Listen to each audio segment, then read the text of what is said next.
다음 또 질문 있으신 분 손 들어주시면. 네, 저 이데일리 정병호 기자고요. 저 연출님께 질문이 있는데요. 그 산불 그때 한번 작업을 하셨는데 산불을 하시고 나서 이번에 좀 두 번째로 하시니까 좀 어떤 게 달랐는지가 궁금하고, 또 이번 작품에서 좀 연출적으로 좀 어떤 점에 좀 주안점을 두시고 계신지. 산불도 그 이 작품도 그렇고 다 해오른 극장, 대극장에 쓰는 대형 작품입니다. 근데 산불은 돌아가신 차범서 선생님이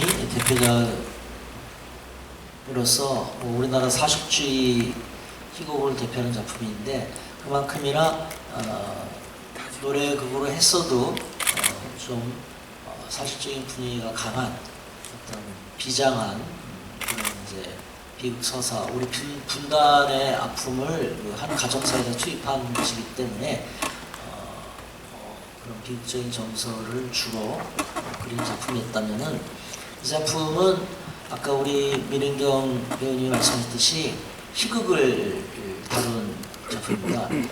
창극단이 그동안 여러 차례 새로운 시도들을 많이 했는데, 기존 판소리 오바탕 외에 오바탕을 현대화하는 것 외에도 아까 히랍 비극, 셰익스피어 비극, 또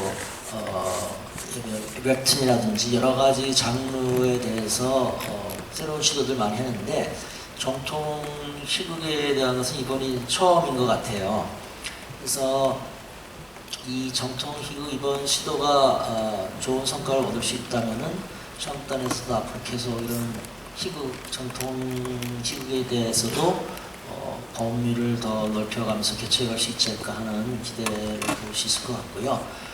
연출로서 이 작품에 대해서 주안점이 둔 게 있다면, 아까 제가 말씀드렸듯이 그 건강한 에너지에서 오는 어떤 희망, 거기서 오는 어떤 밝은 웃음, 그렇게 말씀드릴 수 있을 것 같아요. 결국 관객들이 보고 즐겁게 즐길 수 있는 작품을 만드는 것인데, 그 내용이 뭔가 이렇게 젊은이들이, 지혜로운 여성이, 그 다음에 한데 뭉친 시민들이, 그들이 함께 이뤄내는 어려움을 이겨내는 그런 성공서사기보다는 어떤 극복해가는 그런 서사를 보면서 저희가 마음속에 긍정적인 에너지를 같이 공유하고 함께 한바탕 웃고 밝은 내일 갖다가, 대사 중에 밝은 내일이 아장아장 걸어오네라고 쓰셨어요, 우리 김희수 작가님이. 그 밝은 내일이 정말 우리에게도 아장아장 걸어오는 것 같은 그런 즐거운 마음을 가질 수 있도록 이렇게 만들어 보려고 하고 있습니다.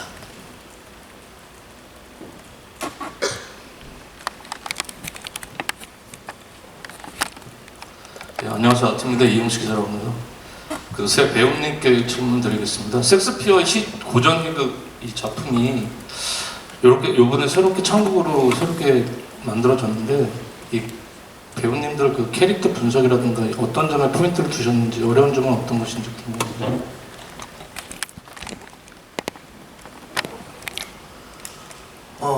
일단 희극이라는 장르에 대해서도 저희가 사실 창극으로서는 만나볼 기회가 어떻게 보면 많이 있지는 않았습니다. 굳이 따지자면 이제 마당놀이 같은 경우가 이제 조금 이렇게 사람들과 함께 이렇게 웃으면서 좀 재밌게 보고 좀 이렇게 해피엔딩으로 끝나고 할 수 있는 그런 장르로서 좀 저희가 한동안 많이 했었고, 또 사실 따지고 보면 춘향전이나 우리 전통 판소리에는 그런 것들이 있었지만, 최근에는 이제 비극을 많이 하다 보니까 저도 이제 그런 쪽으로 조금 이렇게 몸이 맞춰졌다고 해야 되나요? 그랬던 것 같아요. 근데 이제 안토니오라는 역할을 처음에 딱 받았을 때 내가 어떻게 안토니오가 됐지? 이런 생각을 처음에는 했던 것 같습니다. 왜냐면 뭔가 일단 안토니오라고 딱 처음에 떠올리면 뭐랄까 이렇게 이미지상으로도 제가 이렇게 떠오르지는 않을 것 같은데, 연출님께서 뭔가 어떤 확신을 가지시고 저에게 이런 큰 역할을 주셨을까라는 생각을 먼저 하게 되었고, 그래서 정말 이거 열심히 해봐야겠구나 라는 생각이 제일 먼저 들었고, 그러면서 이 캐릭터를 과연 어떻게 가져가야 될까라는 거에 대해서 생각을 했을 때는 제가 할 수 있는 안토니오 역할이라고 하면 조금 뭐랄까 무게감 있으면서 한편으로는 조금 익살스럽기도 하고 또 한편으로는 이 정의감, 그리고 쉽게 말해서 그 바사니오라는 캐릭터와의 연계성을 저는 조금 중요하게 생각했던 것 같아요. 바사니오라는 캐릭터, 물론 오늘 여기 같이 참석하지는 못했지만 바사니오와 같이 호흡을 맞추는 그 씬들이 또 있거든요. 근데 그 바사니오라는 캐릭터가 이 극에서는 의형제로서 이제 같이 나오는데, 실제로 대사에도 피를 나는 형제는 아니지만 이제 쉽게 말해서 고아원에서 함께 자란 것처럼 이렇게 이제 설정이 되어서 나옵니다. 근데 이제 그만큼 어떻게 보면 정말 돈독하게 이 바사니오라는 동생, 정말 형제 같은 동생과 함께 이 역경을 헤쳐나가는 그런 캐릭터로서 안토니오를 제가 공연을 해야 되는데, 이 바사니오와의 연계성을 따지고 봤을 때 바사니오는 조금 굉장히 쉽게 말해서 좀 가볍고 좀 되게 재밌고 익살스럽고 좀 방방 뛴다고 해야 되나? 뭐 그런 캐릭터거든요. 한편으로는 안토니오는 조금 더 그보다는 무게감 있고 바사니오를 조금 안정시켜 줄 수 있는 그런 캐릭터로서 존재를 해야겠다라는 생각을 바사니오를 보면서 좀 생각을 했던 것 같고, 또 샤일록과의 연계성을 봤을 때는 샤일록은 어떻게 보면 1차원적으로 봤을 때는 악당에 해당되는 캐릭터라고 해석이 되었고, 또 1차원적으로 안토니오는 어떻게 보면 또 선이라고 봤을 때 안토니오는 좀 정의롭고 또 희망, 그리고 꿈, 그리고 제가 제일 좋아하는 대사 중에 보고픈 마음이 눈을 만들고 또 살고픈 심장이 피를 돌게 하고 또 가고픈 저 바다가 살길 열었다, 뭐 이런 대사가 있거든요. 그러니까 뭔가 이 꿈과 희망을 향해 나아가는 그런 대사가 하필 안토니오가 가장 절망적일 때 그 대사가 나와요. 그렇기 때문에 뭔가 이 꿈과 희망을 항상 갖고 있는 캐릭터로서 이 극에서는 존재를 해야겠다. 그걸 가장 중점적으로 저는 생각을 했고, 또 연출님께서도 말씀하신 게 슬퍼도 슬픈 티를 내지 말고 또 너무 우는 티를 내지 말고 그렇게 항상 요구를 하셨거든요. 그래서 그런 것들을 저는 가장 중점적으로 두고 연습을 하고 있는 것 같습니다.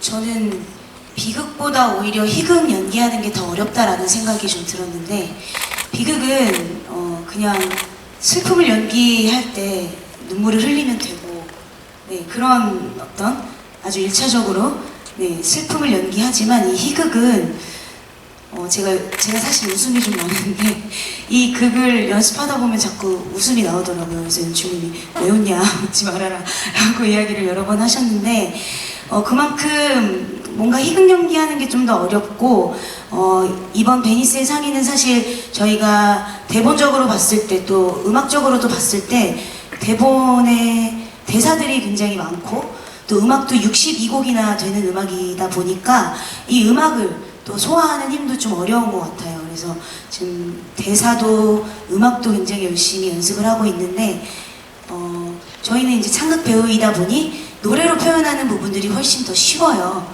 근데 굉장히 긴 대사들이 좀 있는데, 그런 대사가 또 이제 어떤 오바탕에 나오는 저희한테는 익숙한 어떤 안일이가 아닌 어찌 보면 서양 이름들, 뭐 바사니오, 안토니오, 샤일록, 그라치아노, 막 어떤 이런 이름들을 외우는데도 조금 애 먹는 것 같고, 포샤에 대한 어떤 연극은 제가 굉장히 좀 작고 아담한 체구라는 이야기를 늘 듣는데, 저와 상대 역인 바사니오는 또 굉장히 큰 사람입니다. 그래서 제가 무대에서 아름다워야 하는 어떤 그런 좀 부담, 나이 차이가 꽤 나거든요. 그래서 그런 부담감, 그리고 또 다른 어떤 이막에서의 다른 모습들, 그런 것들을 저는 좀 중점적으로, 이번에는 음악도 음악이지만 긴 대사를 어떻게 음악과 연결시켜서 끊어지지 않게 잘 이어가느냐, 이런 부분을 좀 더 중점적으로 연구를 하고 있습니다. 네. 저는 안토니와의 대립관계를 이루고 있는 샤일록 캐릭터를 맡으면서 우선 이 안에서의 역할이 나이 연령대가 원래는 대본 안에서는 60대라고 나와 있었습니다. 그런데 조금 더 연출님께서 그보다 나이의 연령대를 좀 낮춰서 그렇게 설정을 하고 지금 이 캐릭터를 가고 있는데 우선 저는 이제 이 대사와 이 노래 사이에서의 어떤 간격을 조금만 더 줄이기 위해서 작창가 선생님께도 많은 어떻게 표현하면 좋을지에 대한 것들을 많이 여쭤봤습니다. 그래서 아마도 작창가님께서 이 곡을 작창을 하셨을 때 노래를 하려고 하지 말고 이게 대사들, 거기서 오는 그런 대사의 맛을 좀 더, 가사의 맛을 좀 더 살려서 노래를 해라 라고 말씀하셨거든요. 그런 부분에 있어서 조금 더 이 샤일록 캐릭터를 보여줬을 때 많은 관객들에게 이미지적으로나 그런 비춰지는 모습들이 전혀 이질감이 들지 않게끔 노력하고 있습니다. 그리고 샤일록의 캐릭터는 워낙, 저는 이제 희극이지만 저는 희극 속의 비극적인 인물이라서 사실 저는 지금 비극을 하고 있는 것 같은 느낌이 들어요. 그래서 이 샤일록을 보면서 어쩌면 인간의 가장 탐욕스럽고, 그리고 또 증오가 증오를 부르면서 누군가를 향한 이 복수심이 결국엔 스스로를 파멸시키는 그런 모습들을 보면서 제가 이 역을 맡아서 연기를 하고 있지만서도 또 좀 많은 교훈을 주고 있는 또 이 캐릭터인 것 같아요. 그래서 앞으로 또 내가 어떤 마음으로 살아갈 것인가에 대한 정말 물음표를 주고 있는 그런 캐릭터인 것 같기도 합니다.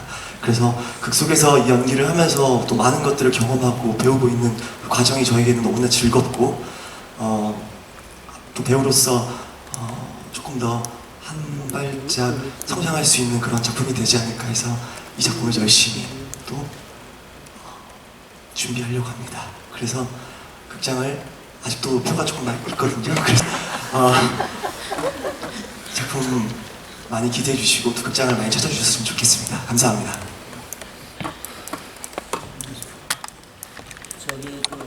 한 가지 샤일록의 원작은 아까 지금 원작은 60대 셰익스피어가 써놓은 작품이 그렇죠. 저희 샤일록은 늙은 샤일록이 아니에요. 대본에 나왔듯이 샤일록의 번영은 3대에 걸쳐 이루었다고 돼 있거든요. 우리를 치면은 지금 3대째 되면 재벌 3세예요. 우리나라 재벌 3세들 보면 다 40대입니다 지금. 지금 60대 재벌 3세가 아니에요. 이재용 그분도 50대인가? 그래서 이 양반은 지금 이제 40대 후반 정도 되는, 그리고 안토니는 30대 이제 8개월 만한 이제 젊은이고, 이 사람은 재벌 30대라는 재벌 3대에 새로 젊었다고 할 수도 없지만 회개할 만한 중년의 샤일록을 생각해 주시면 될 것 같습니다. 네. 그래서 지금 이 작품에는 두 사람이 대립되는데 샤일록과 이 안토니오가 이 세상을 바라보는 두 개의 세계관과 두 개의 입장을 갖다가 드러내고 있는 거예요.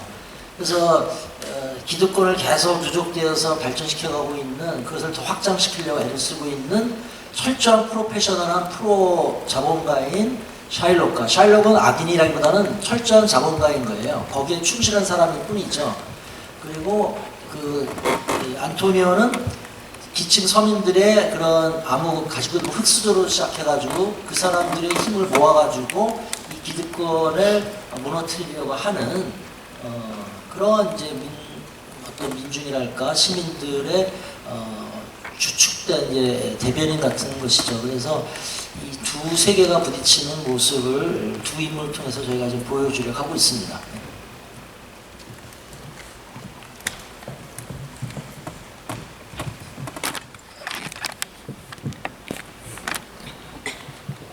저 두 가지, 저 중앙성대에 유주연인데요. 그 연출님하고 원일 감독님한테 각각 질문 드릴게요.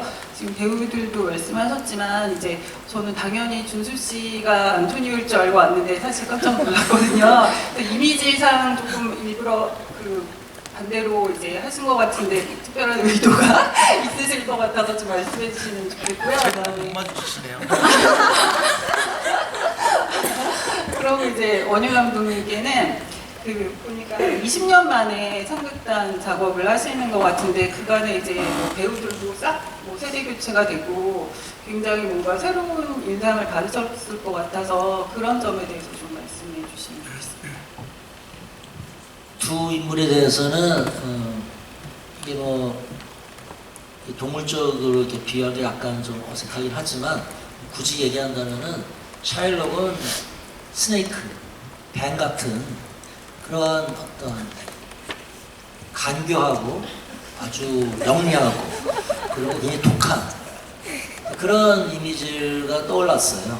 거기에 비해서 우리 유평현 씨는 보시는 바와 같이 바위처럼 든든하고 강직하고 아주 우직하면서도 굴하지 않는 이 작품의 대사 중에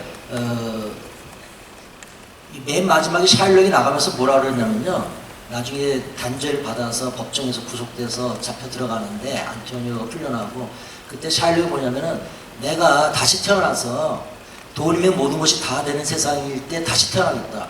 그때 가가지고 만세 번영을 만세 무궁하게 만세를 누리겠다고 얘기를 해요. 그래서 지금 우리 시대를 보면 이런 샤일록이 지금 다시 태어나서 다시 횡행하는 것 같은 느낌이 들고 있는데 저 사람이 죽어 그때 그 저주 섞인 말이 지금 실현되고 있는 게 아닌가 하는 생각이 들기도 하고 그에 비해서 안토니오는 오뚜기처럼 모든 그 굴복 속에서도 모든 어려움 속에서 계속 이겨내는 대사 중에 그런 게 있어요. 끝끝내 굴하지 않고 자기가 다시 일어나겠다 하는 이제 그런 의미가 있는데 그래서 보다시피 오뚜기같이 생기지 않았어요? 동글동글 굴려도 다시 일어날 것처럼 절대 쓰러지지 않습니다. 예, 그런 이미지로 생각을 해주시면 될 것 같습니다. 네, 국립창극단은 제가 국악관현악단 이제 예술감독 때도 계속 옆에서 김성령 감독 시절 때 저도 같이 있었는데 그때 이제 계속 같이 회의도 많이 하고 지켜봐왔죠. 그 변화를. 그리고 제안도 드린 것도 있고 그래서 그 핵심적으로 변해가는 시기를 알고 있었고 지켜봤습니다. 그 과정의 가장 큰 고민은 제가 봤을 때는 이제 창극은 어떤 정체성을 가져야 되는가라는 고민이었던 것 같아요. 그런데 거기서 이제 이 한승석 씨, 이번에 맡은 이 작창 맡은 한승석 씨는 창극단 출신일 뿐더러 제가 옛날에 총체극 창극단 배우들이 가장 많이 나왔던 저하고 했던 우루왕이라는 작품이 있었는데 그때부터 인연이 이제 됐지만 그때는 제가 다 모든 곡을 썼고 모든 음악을 다 이제 작곡을 했었죠. 근데 지금은 작창이라는 개념이 창극의 핵심이 뭐냐, 창극은 어떤 정체성을 가져야 되느냐 이런 고민이 많은 작품들과 많은 연출과 많은 극본들을 거쳐가면서 지속적으로 있어왔던 것 같아요. 근데 지금은 아까 전성기라고 우리 작가님이 전성기처럼 느껴졌다고 이렇게 보셨는데 저도 그런 생각이 동의하는 게 그러한 고민들이 어떤 결실에 와 있는 단계인 것 같아요. 그래서 우리나라 이야기를 그 노래로 하는 그 판소리의 정체성을 분명하게 둔 그런 것은 다 인정하는 거지만 그것을 기술적으로 작창하는 것은 필요했던 부분이었는데 그 기술이 정착화되지 않았거나 기술이 부족했거나 했던 거라고 생각했거든요. 그런데 지금은 전문 작창가들이 이제 나왔고 그것을 대표했던 이름들이 저번에 작창가 프로젝트 때 했던 뭐 한승석 씨나 이사람 씨 같은 경우였죠. 예를 들면 다른 많은 분들도 있습니다만 그런 분들이 상징적으로 지금 작창의 어떤 완성도를 상징하는 인물이 아닌가 싶고 그 작창이 완전히 안정적으로 자리 잡아서 기술적으로도 숙련된 완성도를 이루는 것이 지금 세대의 국립창극단의 그 제네레이션들이 하고 있는 지금 저기 계신 분들도 작창가 프로젝트에 다 참여를 해서 그 안토니오 같은 경우는 직접 본인이 작창가로서도 참여를 해서 그 프로젝트에 있었던 걸로 알고 있는데 아무튼 그런 정도의 완성도를 가졌기 때문에 이제 앞으로의 국립창극단의 창극은 그 작창이라는 것이 사실은 작곡 개념이거든요. 작곡의 창극은 종합적으로 여러 작곡이 있어. 상대적으로 이제 저 같은 경우가 모호해지는 거죠.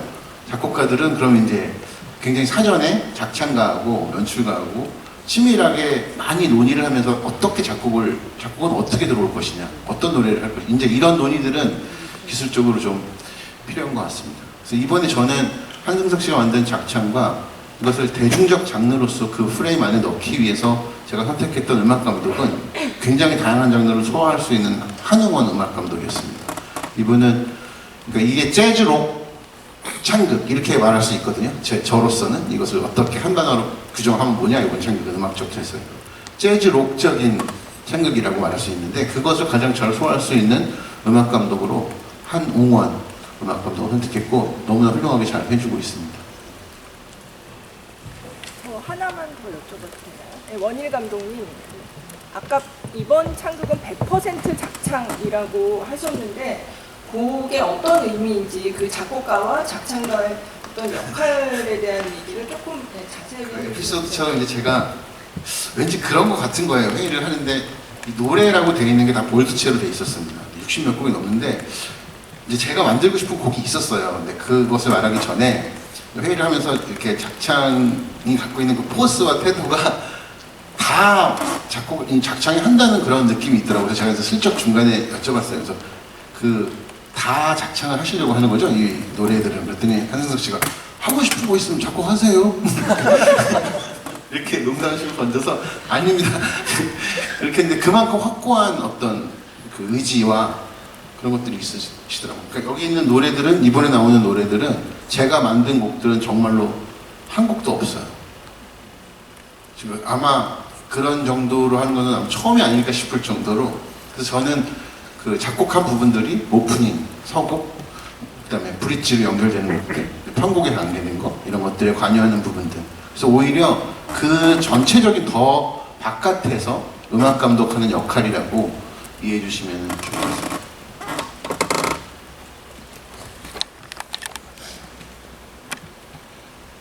에럴리 동재 고승입니다. 방금 원일 감독님 말씀하신 거에 있어서 좀 연상되는 질문이고 비슷한 얘기일 수도 있는데요. 아까 초반에 판소리 원형 살리면서 대중음악적 요소를 가미한다고 말씀을 해주셨는데 그렇게 적정을 찾아가는 과정이 너무 어려웠을 것 같고요. 그리고 국립창극단의 대극장 작품 중에서 전자음악이나 아니면은 락적인 요소가 들어간 창극은 저도 아직은 본 적이 없거든요. 그래서 그게 관객들한테 어떻게 와닿을지도 궁금하고, 좀 이질적이지 않고 잘 조화를 이루도록 하는 과정에서 어떤 점에 중점을 두셨는지 궁금하고, 그리고 지나가는 그 동시대 창극으로 지나가는 국립창극단의 창극이 어떤 음악적 요소에 있어서도 원일 감독님을 좀 이번에 같이 작업하면서 새로운 음악을 보여주려고 하는 것이 아닌가, 그런 생각도 드는데, 감독님께서는 이번 창극에서 좀 어떤 변화에 많이 좀 초점을 두셨는지도 궁금합니다. 고민을 많이 했었습니다. 사실은 처음에는 제가 이게 해야 되는가부터 시작해서, 그리고 새로운 음악적인 그 방향을 위해서 저를 선택했다기보다는 음악 감독으로서의 역할을 좀 많이 기대했던 것 같다는 생각을 작업을 하게 되면서 알게 됐어요.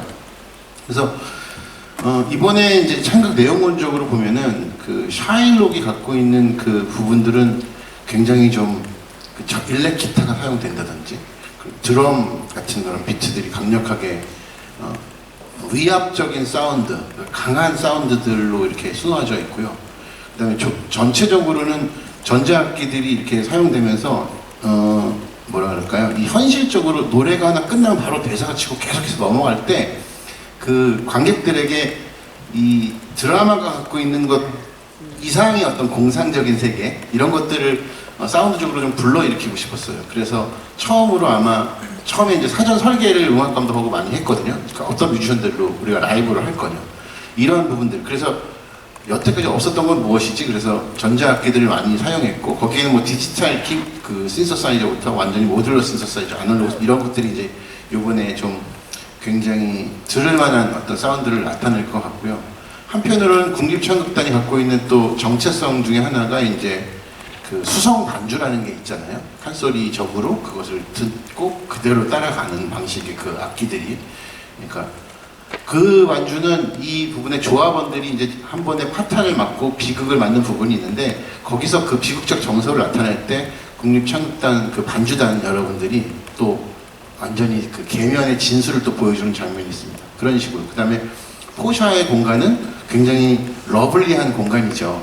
그리고 구혼자들이 줄을 서 있고, 또 포샤 마음에는 바사니오라는 자기가 갈망하는 어떤 남자하고 연결되길 바라고, 이제 일어나는 공간이기 때문에 거기는 또 사운드적으로 굉장히 좀 일루전이 있고 판타스틱한 그런 것들이 이렇게 돼 있어요. 그래서 한편으로는 창극이 갖고 있는 것은 말을 장단으로 놓을 수 있는 것이 창극에서 굉장히 중요한 기술이거든요. 그래서 그런 것들은 장단의 힘으로 판소리를 가는 힘이 굉장히 구축이 되어 있는데, 그 장단을 말로 놓는 게 작창이 잘 짜져 있기 때문에 그것을, 근데 작창만 흘러가면은 이게 멜로디적으로 안 느껴지거든요. 그래서 그것을 대중음악적인 프레임 안에서 소화할 수 있도록 하는, 예를 들면 이날치 같은 경우도 그런 거겠죠. 그렇게 아주 간단한 박자와 간단한 코드들 안에서도 저것들이 쉽게, 그럼 가사가 더 잘 들어오게 돼 있거든요. 그러니까 그런 기술적인 것들을 음악적으로 전달하기 위해서 뒤에서 많이 제 역할을 하고 있다고 생각해 주시면 될 것 같습니다. 안녕하세요. 코리아 헤럴드의 박가영 기자라고 합니다. 기술적인 질문 하나랑 아까 그 말씀하셨던 전성기 관련돼서 후속 질문을 드리고 싶은데요. 일단 기술적인 질문은 이제 베니스의 상인이라는 이제 되게 전 세계적으로 유명한 그런 작품에 한국적인 것들을 같이 했기 때문에 외국인 관객들도 굉장히 흥미롭게 볼 수 있을 거라고 생각을 하거든요. 근데 일단은 이번에 공연이 한 4일, 5일밖에 안 되기 때문에 이렇게 뭐 이거를 영어 자막을 같이 한다든지 이런 것들이 있는지 궁금하고, 혹은 또 국립 지금 이제 그 예술단들이 해외로 올해나 내년에 이렇게 많이 공연 같은 걸 가는 걸로 알고 있는데 해외에서도 소개될 가능성이 있을지 그게 궁금하고요. 두 번째 질문은 이제 전성기라고 하셨는데, 이제 그 전성기를 오랫동안 유지하기 위해서 앞으로 이렇게 국립창기단이 어떻게 해야 될지, 어떤 노력을 해야 될지에 대한 것을 답변을 해주시면 될 것 같습니다. 네, 그러면 제가 말씀드리도록 하겠습니다. 일단 영어 자막을 기본적으로 준비하고 있습니다. 그래서 불편 없도록 할 예정이고요. 지금 그 저희 작품을 가지고 해외로 나가는 그런 경우가 있는데, 최근에는 이제 트로이 여행들이 이미 이제 세계에서 호평을 받았습니다. 그리고 올해도 에딘버러 축제에 트로이 여행들 가게 되어 있는데, 저는 그 이 베니스의 상인들도 아직 이제 그 공연이 펼쳐지지 않았기 때문에 뭐 장담은 할 수 없지만 이 공연을 본 사람들에 의해서 다시 이렇게 해외에 나갈 수 있는 그런 기회가 만들어지지 않을까 생각이 듭니다. 그래서 저는 이제 단원들한테도 그런 말씀을 드렸어요. 이 베니스의 상인들이 가지고 정말 베니스에 가서 할 수도 있지 않을까. 그리고 이게 베니스뿐만이 아니라 어떤 그 지역이나 나라나 이런 걸 떠나서 우리가 지금 연출가님이 표현하고자 하는 그런 내용으로서 세계 어느 곳에 가서도 할 수 있는 그런 작품이라고 생각하고 있어서 저희도 좀 적극적으로 추진할 계획이고요. 그런 기회들이 지금 사실 이제 창극단이 이제 아까 전성기라는 말씀을 하셨지만은 저는 이제 투트랙으로 가야 된다고 생각을 합니다. 어떤 그 외국 작품으로서 그 우리가 그 탄탄한 그런 작품을 소재로 해서 만드는 그런 창극도 계속해서 만들어져야 되고, 또 하나는 정말 우리적인 거, 한국적인 거 가지고 나갈 수 있는 그런 작품도 함께 만들어서 어떤 균형을 이루면서 그런 발전을 해야 된다고 생각을 합니다. 저는 이제 그러는 과정에서 저희 창극단이, 저도 이제 관객의 입장에서 보다가, 그러니까 팬 입장에서 보다가 이제 실제로 이제 이 자리에 오고 나니까 사실 할 일이 굉장히 많고 이게 쉬운 일이 아니었구나를 깨닫고 있습니다. 그러나 그럼에도 불구하고 제가 이 베니스 상인들 연습장면을 보면서 무엇이든 가능하겠구나 이런 생각을 하게 되었습니다. 그래서 정말 그 훌륭한 배우들, 그리고 여기에는 안 계시지만 그 나머지 단원들도 정말 그 연습하는 모습을 보기만 해도 이 공연으로 바로 올려도 될 만큼 그런 이제 완성도 있는 연습을 하는 걸 보면서 저는 무궁무진한 그런 발전을 할 수 있다고 생각을 하고, 그러기 위해서는 정말 제가 할 일도 많고 더 많은 그런 좋은 그런 이제 협력자들이 함께해서 더 큰 도약을 할 수 있도록 노력을 해야겠다고 다짐을 하고 있습니다.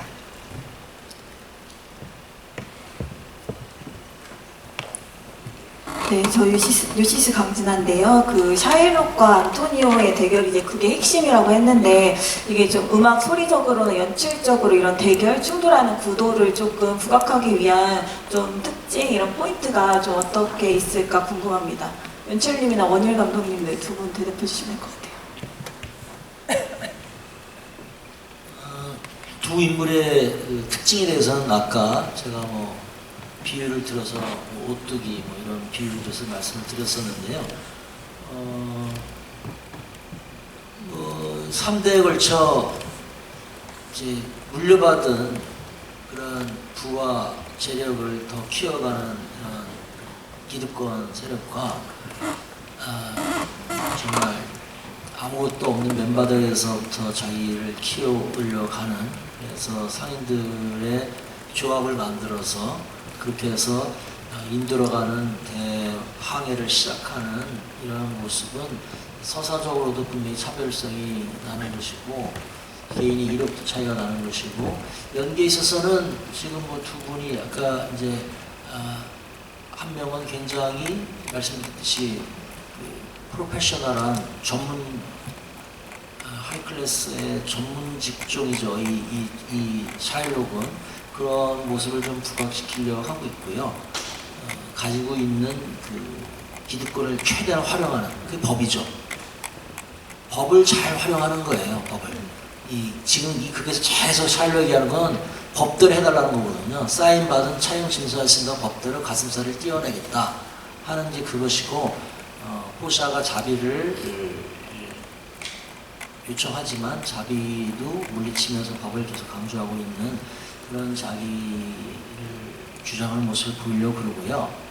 안토니오는 뭐 그에 비하면은 많은 역경이 닥쳐올 때마다 역경에 그냥 굴하지 않는 그런 히어로로서의 영웅으로서 등장하고 있는 것은 아닙니다.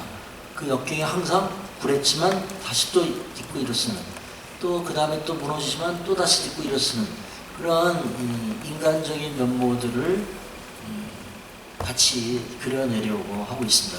그래서 관객들 하여금 나와 같은 저런 평범하고 서민이지만 저 사람은 저렇게 용기를 가지고 가니까 뭔가 일을 해내는구나 하는 것을 관객들도 같이 보고 위안을 받았으면, 또 용기를 받았으면.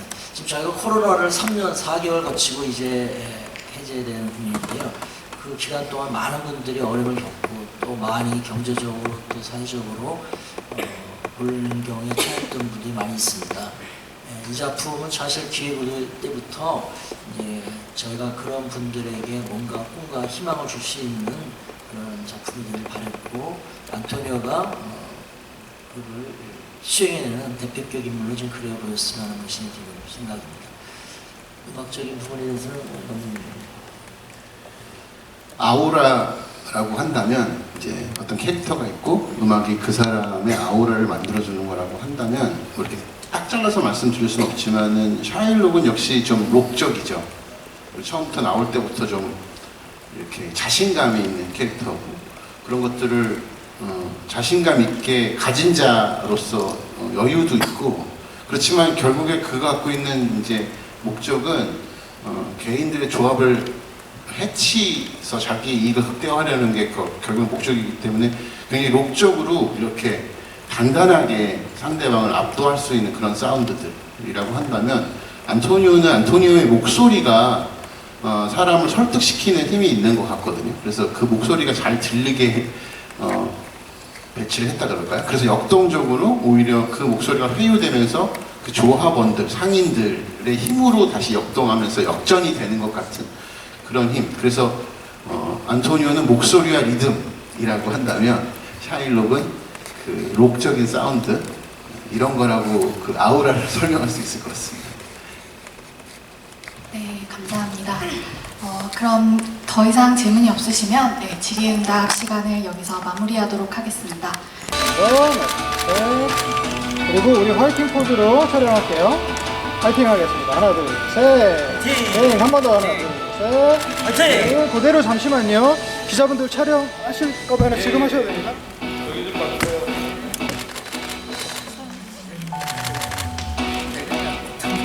여기 비교면 파이팅 한번. 파이팅! 입수.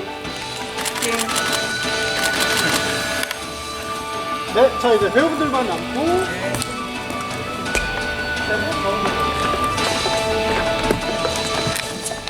조금만 더 앞으로. 조금만 올릴게요. 네, 그대로 촬영하겠습니다. 마찬가지로 똑같이 순서 촬영할게요. 하나, 둘, 셋. 한 번 더, 셋. 잠시만 그대로 유지. 자, 이제 화이팅 포즈 할게요. 둘, 셋, 화이팅. 더, 네. 그대로 계시고 다른 기자님들 같이 봐주세요.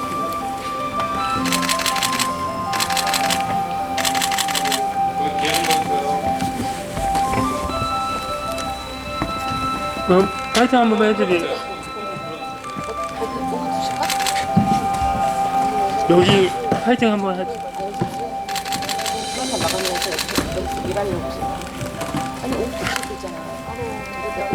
네, 수고하셨습니다.